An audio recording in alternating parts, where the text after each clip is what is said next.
All right, welcome to the first episode of Video Clerks Rental Reviews. I'm Cassidy Robinson.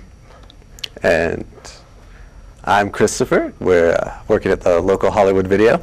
And I work at the K&B Video Stop.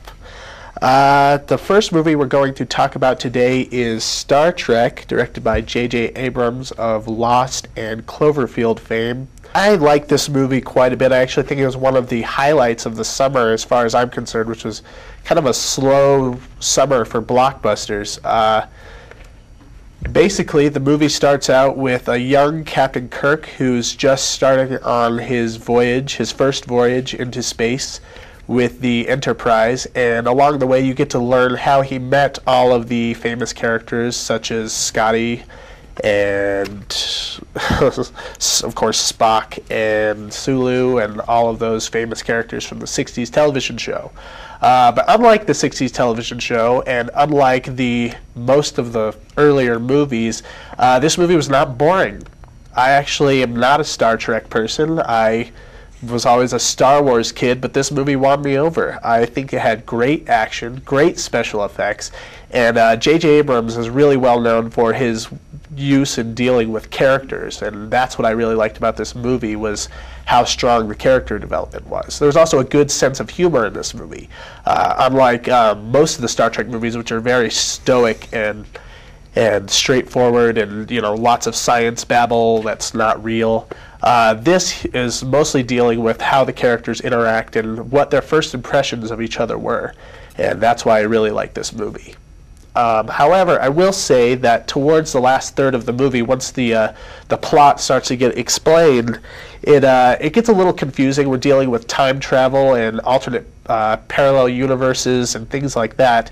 So you kind of suspend your disbelief for a little while and let the movie just kind of happen and let it just sort of explain itself. And once the movie's over, it basically makes sense, as much as a time travel paradox movie can work. So yeah, that's pretty much how I felt about it. I give this movie an A average. How do you feel? I actually have to give it a B+. That's mostly because it's it's the same. Yeah, well, it's mostly because it's just an action film.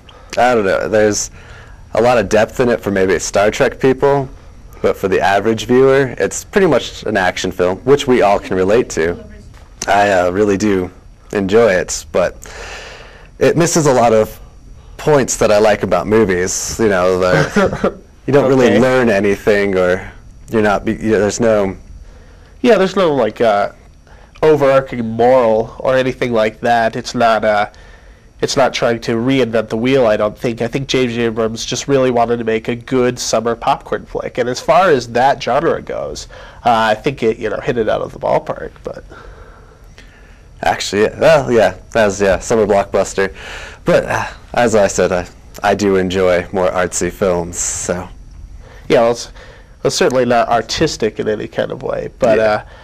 I don't know. I can appreciate when a Hollywood movie can just be a good Hollywood movie. There's not, there's a tradition there with sort of the Spielberg-Lucas tradition of the blockbuster, and I think as time has gone by, we're getting further and further away of what that even is. I think the Michael Bay world has kind of destroyed the Hollywood blockbusters as far as what's good about that. And I think Abrams really kind of captured that with this movie, as well as his other movies, Cloverfield and Mission Impossible 3. What the point I like about the movie is that even though I'm not a huge Star Trek fan, I could still really get into it because it reintroduced the whole thing. And without giving away too much of the plot, I really liked how it restarted the whole universe through this kind of winding plot of alternate universes. The original Star Trek fans can watch this and say, okay, this isn't my Star Trek, this is a different universe. And from there we could have 1,000 more movies, and after the 7th one it'll probably start to suck again, but probably.